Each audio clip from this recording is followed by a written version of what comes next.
Bonjour à tous.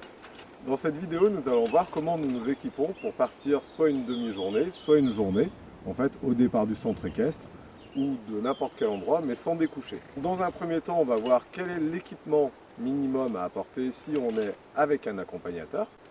Ensuite, on va effectivement préparer aussi notre balade si on est tout seul en autonomie avec des amis. Qu'est-ce qu'on doit amener de plus? Quelle que soit en fait la demi-journée ou journée que nous prévoyons, on va prévoir au minimum une gourde. Bien sûr, pour une activité à la demi-journée ou à la journée, on aura besoin de boire. Ensuite, un vêtement chaud, puisqu'on ne sait jamais quel temps on va pouvoir avoir, que ce soit en été ou en hiver. Une cape de pluie, on n'est jamais à l'abri d'une intempérie. On va prévoir un gilet jaune pour être visible donc sur la route, que ce soit la journée ou la nuit, on n'est jamais à l'abri d'avoir du brouillard, mais également aussi en forêt si on croise des chasseurs.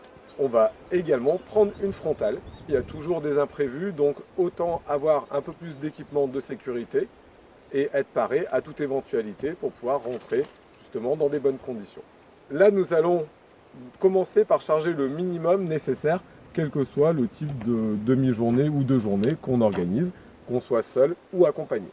Tout ce qui est lourd et dur et qu'on souhaite garder à portée de main, on va le mettre dans les fentes à l'avant. Donc là, en l'occurrence, je prends ma frontale plus ma gourde. Je pense bien après à refermer mes fentes, ce qui m'évitera de perdre mon matériel pendant ma journée. Le reste, tout ce qui est léger et mou, je vais le mettre dans les sacoches à l'arrière. Les vêtements chauds et le gilet jaune. Comme ça, si on fait quelques allures, ça ne va pas taper dans les flancs du cheval. Bien sûr, je pense bien à équilibrer le poids des deux côtés. Si je pars en libre, je vais prendre en plus donc mon téléphone. Je vais bien veiller à ce qu'il soit bien chargé avant mon départ.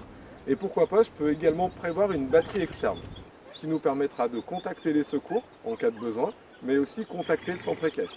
On s'en sert également puisqu'on utilise une application GPS qui nous permet de nous orienter pendant la journée. La carte papier par sécurité, si possible on la plastifie, d'accord? Parce que comme on disait, on n'est jamais à l'abri d'une intempérie pendant notre journée.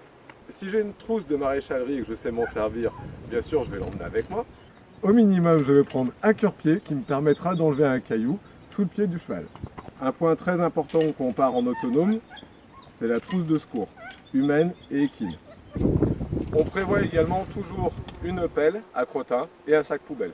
Si notre itinéraire prévoit de traverser un village ou tout simplement si on souhaite s'arrêter, boire un verre ou aller au restaurant, on ne va pas laisser les crottins de chevaux, d'accord? Donc on prévoit bien de les ramasser et en plus ça nous évite d'être verbalisés. Il y en a toujours à disposition au centre équestre. Quand vous l'avez oublié, prévoyez bien d'adapter votre itinéraire si vous aviez prévu de traverser un village. Vous pouvez également prévoir un sécateur. On ne sait jamais, durant la journée on peut croiser des passages un peu plus compliqués, donc ça peut nous permettre de participer aussi à l'effort d'entretien des forêts. Et également une scie pliante, ce qui peut vous permettre d'éviter de faire demi-tour si vous avez besoin de couper un arbre.